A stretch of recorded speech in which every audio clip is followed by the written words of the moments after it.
সবাই দেখতে পাচ্ছেন যে মানুষজন ওই দিক থেকে ফিরে আসছে, যারা কিছু কিছু মানুষ রেস্কিউ হয়ে যারা আসছে তারা ওই দিক থেকে ফিরে আসছে। এবং এখানে কিন্তু পানির পরিমাণ কিন্তু অনেক বেশি। এটা ফেনী শহরের একটি জায়গা। শহরের এই জায়গায় যদি এই পরিস্থিতি হয় তাহলে আপনারাই ধারণা করতে পারেন যে শহরের বাইরে যে জায়গাগুলো আছে, যেগুলো নিয়ে বেশি কথা হচ্ছে, ফুলগাজী, পরশুরাম এবং ছাগলনাইয়া, ওই জায়গাগুলোতে কী অবস্থা। আমার গতকাল রাতে একটা স্বেচ্ছাসেবী টিম তারা ছাগলনাইয়া গিয়েছিলেন, তাদের একজনের সাথে আমার কথা হয়েছে। তো তিনি আমাকে যেটি জানিয়েছেন যে তারা যে জায়গাগুলোতে গিয়েছেন সেখানে দেখেছেন যাদের 2 তলা কিংবা 3 তলা বাড়ি আছে তারা ছাদে অবস্থান নিয়েছেন বা 3 তলায় অবস্থান নিয়েছেন।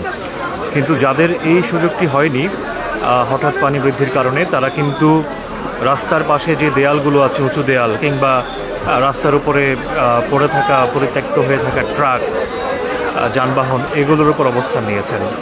এবং সেখানে তারা তাদের বোটে পর্যাপ্ত জায়গা না থাকার কারণে তারা কিন্তু হাজার হাজার মানুষকে রেস্কিউ করে নিয়ে আসতে পারেননি। তো আজকে অনেক বোট সেদিকে গিয়েছে, সেনাবাহিনীও উদ্ধার তৎপরতা চালাচ্ছে, ত্রাণ নিয়ে অনেকে যাচ্ছে। তারপরও আরও বেশি প্রয়োজন, যেহেতু এখানে পানি এখনও কমছে না, যার কারণে উদ্ধার তৎপরতার জন্য যদি বলি বোট কিংবা ত্রাণও প্রয়োজন।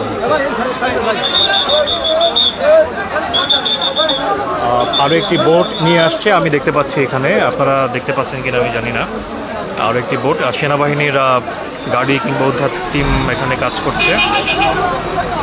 আর একটি বোট এসেছে। আর এখানে এই পাশে সেনাবাহিনীর বোটগুলো রাখা হয়েছে, এগুলো ত্রাণ নিয়ে হয়তো কিছুক্ষণ পর আবার রওনা করবে।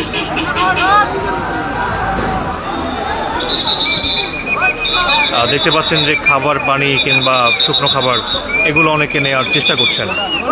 আর এই যে কোমর সমান পানি, এই পানি থেকেই কিন্তু আসলে এখানকার উদ্ধার কার্যক্রমগুলো পরিচালিত হচ্ছে। একটা বোট মাত্র আসলো, এই বোটটা যাচ্ছে, আপনারা দেখতে পাচ্ছেন।